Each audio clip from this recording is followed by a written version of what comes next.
Have you ever wondered what intuition is? Let me explain exactly what intuition is and why you need to start trusting your intuition more. Have you had those experiences where you just start feeling funny? You can't even really articulate what you're feeling, but you know there's something else that's going on, but you just can't articulate it? That is your intuition trying to tell you something, and you need to be listening.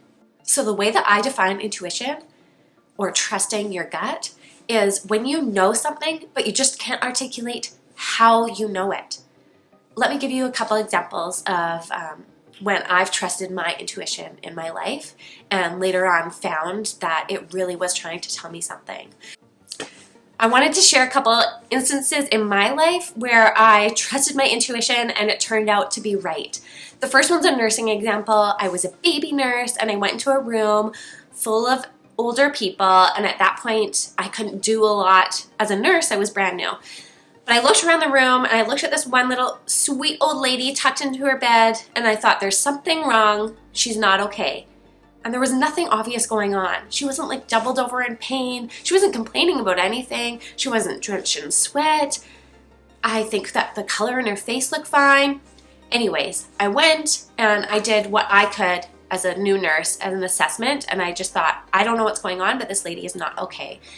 So I called in an expert, which sometimes we have to do. Sometimes you have to get people to validate when you have an intuition or a feeling that something's not right. So I brought in an experienced nurse. She proceeded to do the assessment, and the lady actually had an ischemic bowel, and unfortunately she wasn't a surgical candidate, so she was deemed palliative basically right then. She was transferred to comfort care. We called in her family, and they really said their last goodbyes. And if I hadn't have just somehow had this intuition that something wasn't okay and then proceeded to follow that intuition, they wouldn't have had that special time to say their goodbyes as a family. I have other nursing examples when later on in my career, when I just knew something was wrong and I had to call a specialist, and it's kind of embarrassing saying to a specialist, I don't know what's wrong, but there's something wrong and I need you to come and assess this patient.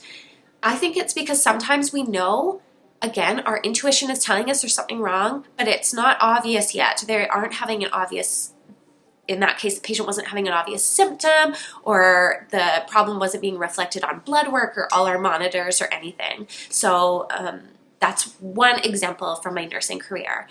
Another example from my personal life is, so there was this girl. We were living up north, and there was this girl, and I just had a bad feeling about her. Now, I don't want you to go and write people off right away. That's not what I'm telling you to do.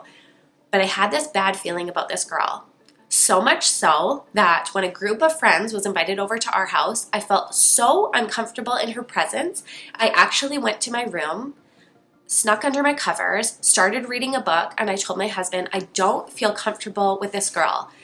Now, he didn't understand at all. She had done nothing mean, nothing wrong to me, but I just had a feeling that something wasn't right.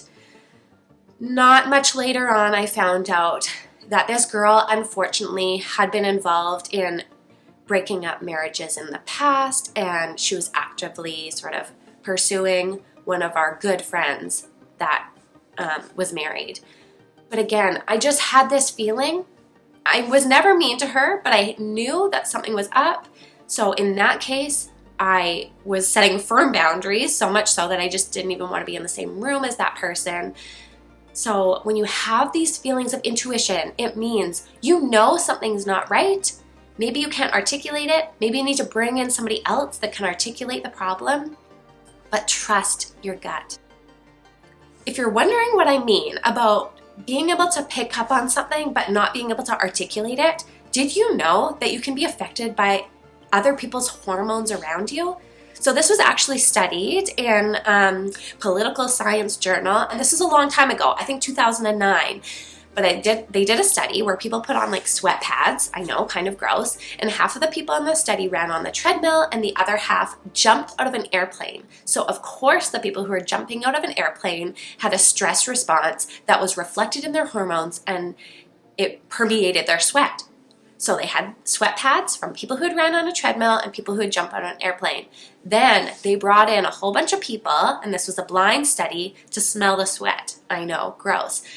But when the people smelled the sweat of others who had jumped out of the airplane and experienced stress, again, they didn't know this, they smelled that sweat, and they themselves started to feel anxious.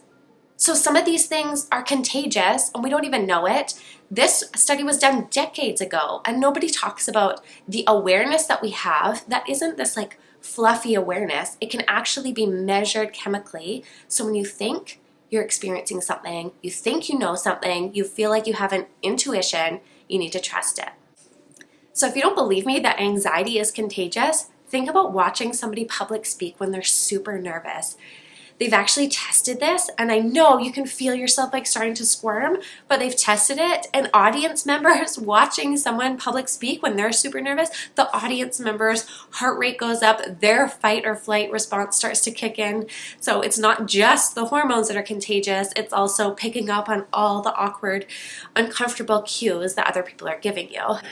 One thing that you can do when you're starting to feel anxious is self-touch. And I mean, like, keep it PG, but touching your arms, giving yourself a little hug maybe, and rubbing your hands together, or like Justin Bieber does, which is called havening, is touching your face and rubbing your hair will increase your oxytocin. So if you're starting to pick up on somebody else's anxiety or feeling anxious yourself, that's a couple tricks that you can use to just feel a little bit less anxious. Anyways, all of this is just to say, if you're feeling uncomfortable or out of the ordinary, sometimes we can't even explain or articulate exactly what it is that we're feeling.